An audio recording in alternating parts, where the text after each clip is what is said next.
Civil liberties groups say increasing the use of the Notwithstanding clause to get around Canada's Charter of Rights and Freedoms is putting fundamental rights in jeopardy. You should pray in a place that is for praying, but in parks, public parks or public streets, we'll look at what we can do, but that's not what we want.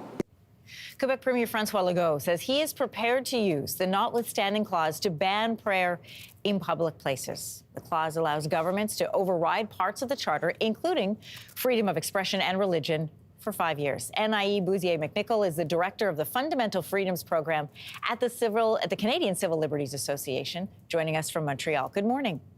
Good morning. Thank you for having me. We played Premier Legault there, but Quebec is not the only province recently invoking the Notwithstanding clause. Before 2019, this was a clause that was never used in Ontario. Since then, it's been invoked twice.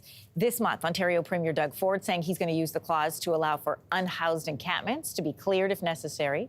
What are concerns now with how the clause seems to be used more regularly by the premiers?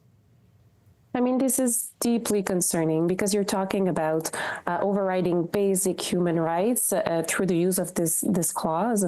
So, for instance, as you mentioned, preventing unhoused people from having a shelter would be highly problematic. So it's really deplorable that governments are more and more using this clause to prevent people from charter protections that everybody is entitled to. And what options are there to challenge the Notwithstanding clause if it's invoked?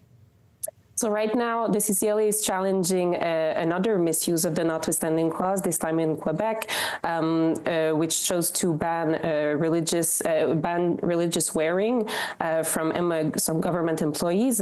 And the issue with the Notwithstanding clause is that technically it prevents courts from invalidating charter violations.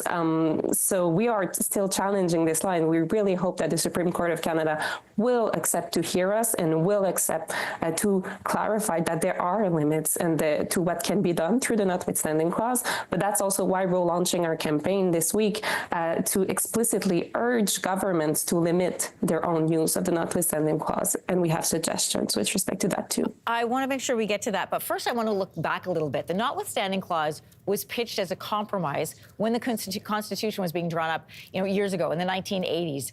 It's being used as a bit of an escape hatch now. But what was the original purpose of the clause?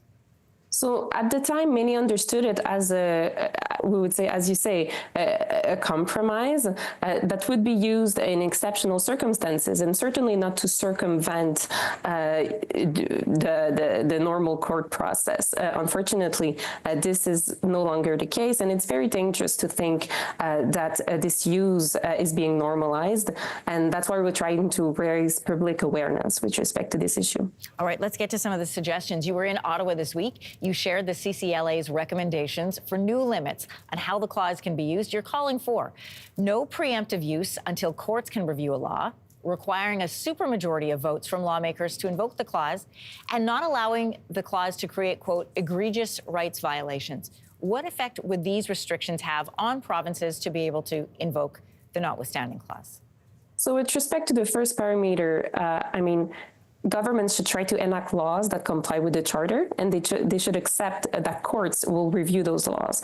So that's what we mean when we say no preemptive use. Governments shouldn't say, well, I know that this is unconstitutional, and I don't want to hear the courts tell me about it, so I'll just use this Charter override from the start. Then we believe that it should be very difficult to invoke the Notwithstanding clause, and that's why we think a supermajority should be required. And finally, we still think that courts should have a say in how the Notwithstanding clause is being used, and that's why we're calling on for them to be granted an explicit jurisdiction so that egregious rights violations are not allowed to stand. And Anne-Marie Mediwake, thanks for joining us this morning. Thank you for having me. If you liked that video, make sure to subscribe to the Your Morning YouTube feed, where you can find all kinds of new content posted every weekday morning.